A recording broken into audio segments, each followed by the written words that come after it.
Hello, and welcome back to Lonely-ish Podcast, a podcast about loneliness. My name's Ish, and sometimes I am lonely.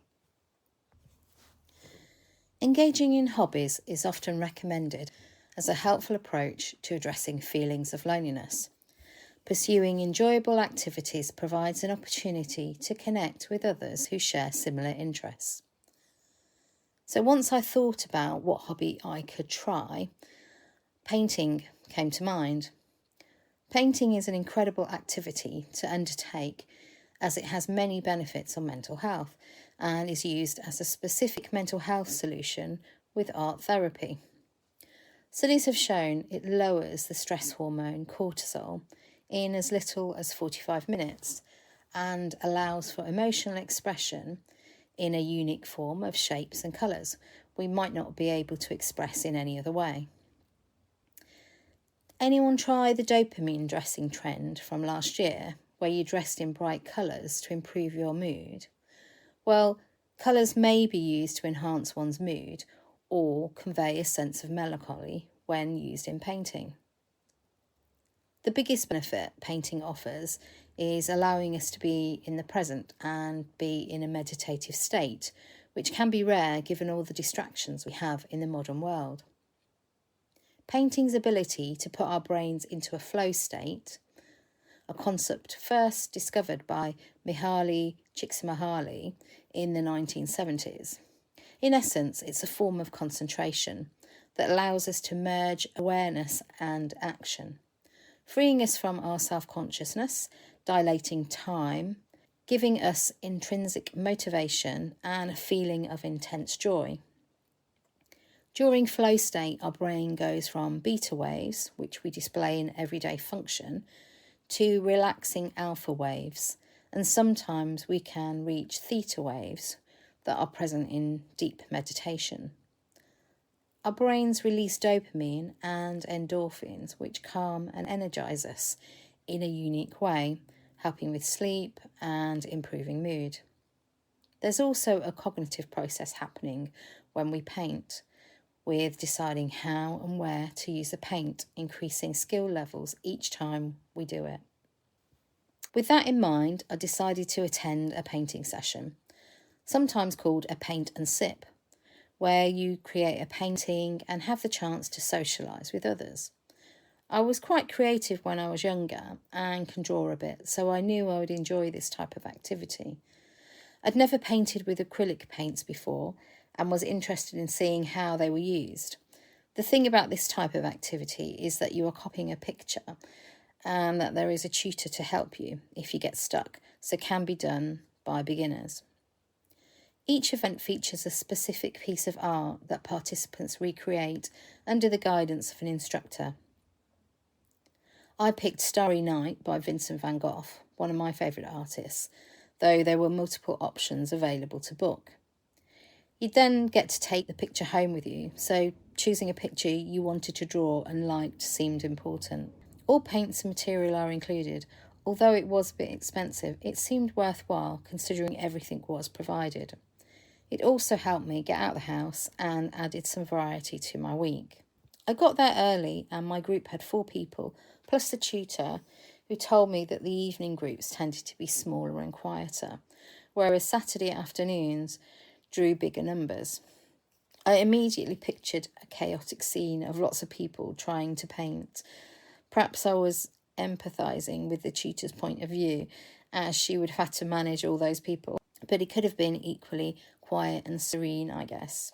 All the paints and canvas were laid out at the table and an apron all ready for us to wear at the table in a quiet part of the venue. While I was there, I chatted to the others. No one really wanted to do an interview. I spoke to one lady who said that she'd moved to the area and didn't know many people and found it hard to make new friends. She was interested in painting and had some experience in it. There was also an engaged couple who did the class as a gift to each other. We all chatted about weddings and related conversation whilst we painted our pictures. The tutor had given us some tips on how to mark things out initially and paint with a reference photo we downloaded on our phones. The painting was done in Vincent van Gogh's distinctive style of painting. It's well known, so hoping you know it. It features a landscape with a night sky, depicting the moon and stars, with a small village in the foreground. Van Gogh's style uses a lot of swirls in his painting, so he painted the sky like that. It seemed quite straightforward to paint. It was just about getting the sizing and perspective of buildings right. As we all finished our paintings, we had a group photo taken with our canvases proudly on display, and all of us hadn't made a bad job of it. It was funny how we all wanted to see how everyone's painting had turned out. We can't stop comparing ourselves, can we? As I enjoyed the paint session, I decided to go again a few weeks later, and this time I picked a scene with Mount Fuji in Japan and picked another evening session to attend again. Whilst the first time I got there earlier and chatted to the tutor while we waited for the others to show, this time I was the last to arrive and it looked like they'd already started. It was just 4 people again, and this time a different tutor was there. Somehow I was expecting the same tutor from before and felt momentarily confused. Nonetheless, this tutor was pretty friendly and was actually painting the picture with us, which was different to last time, and we were able to see how he did things. His painting was really good. The tutor observed that the lighting wasn't ideal, as this time round we were placed in a different part of the venue, but I didn't really notice until I'd started painting, and then I understood his concern, as it was a bit hard to see sometimes, but I persevered anyway. As for conversation, I did speak briefly to the lady next to me, and she'd said that she came because she wanted to get back into art, as she'd enjoyed doing it when she was younger. The other 2 ladies seemed like they were existing friends, but I didn't get the chance to talk to them really. Again, no one wanted to do any interviews, which I completely understood, as not everyone wants to participate in that way. I just ended up focusing on the painting and time flew by. This painting itself was deceptively intricate in my view. Mount Fuji stood in the background with snow-capped peaks, with rolling hills in the mid-distance, all in front of a glistening lake in the foreground, surrounded by cherry blossoms. It felt just a bit complicated. I was a bit worried I'd mess it up at first and was reluctant to paint the details in the foreground, like the trees and cherry blossoms, as I'd never painted things like this before. However, I shouldn't really have worried too much about that. With the nature of the acrylic paints drying quite quickly, the tutor told us that if we went wrong, we could just paint over it. This makes it easier for complete beginners to do this kind of activity. Well, as long as you let it dry. I was a bit impatient with mine, so the colours mixed together. And learnt for next time, let the paint dry.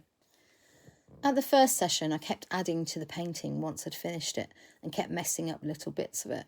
So this time round, once I'd finished, I stopped. I wondered if this had happened to painters in general seeking perfection, that they kept just tinkering with it and then messing it up and so had to redo things. To be honest, we all became quite focused on the task in hand and had very little conversation between us this time round. The tutor answered our questions when they came up, and again, when we had all finished, we had a group photo taken, and all of us had made good attempts at the picture. Whilst I was pleased with my painting, I couldn't shake the feeling that I hadn't really connected with anyone, even though I tried to engage by asking questions. On my way home, I focused on the artwork I'd done to temper any feelings of disconnection.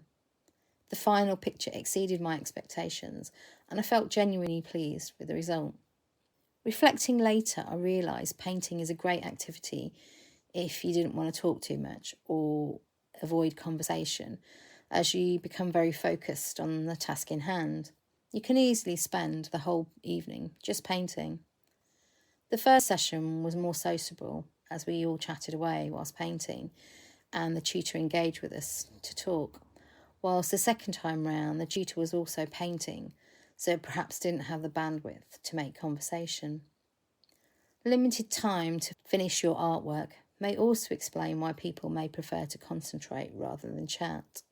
Overall, I'm glad I went, as I now have 2 paintings I've painted in acrylics, and it has given me some confidence in doing some painting by myself.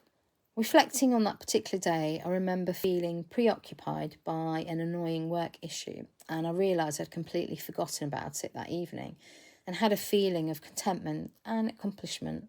I'm pretty sure I slept well that night. This observation reminds me of a quote by Pablo Picasso: "Art washes away from the soul the dust of everyday life." I think it truly does for some of us. Does this sound like something you may want to try? There are quite a few evenings like this being run all over the UK, and it's definitely something you can do alone or in a larger group.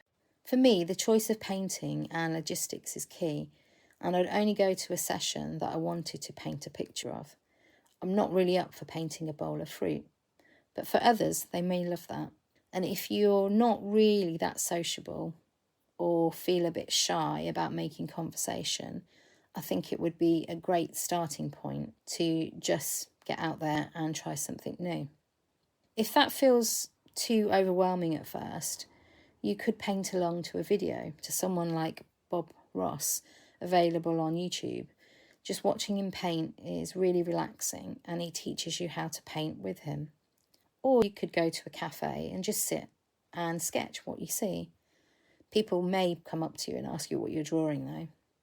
And if you feel like you can't paint or draw, take some inspiration from a guy called Vincent, who once said, "If you hear a voice within you say you cannot paint, then by all means paint, and that voice will be silence." Quite wise, that guy. Hey, Vincent. If you'd like to see the final versions of my paintings, I'll put them up on my YouTube channel for this episode. If you enjoyed this podcast, please follow and like and all that jazz.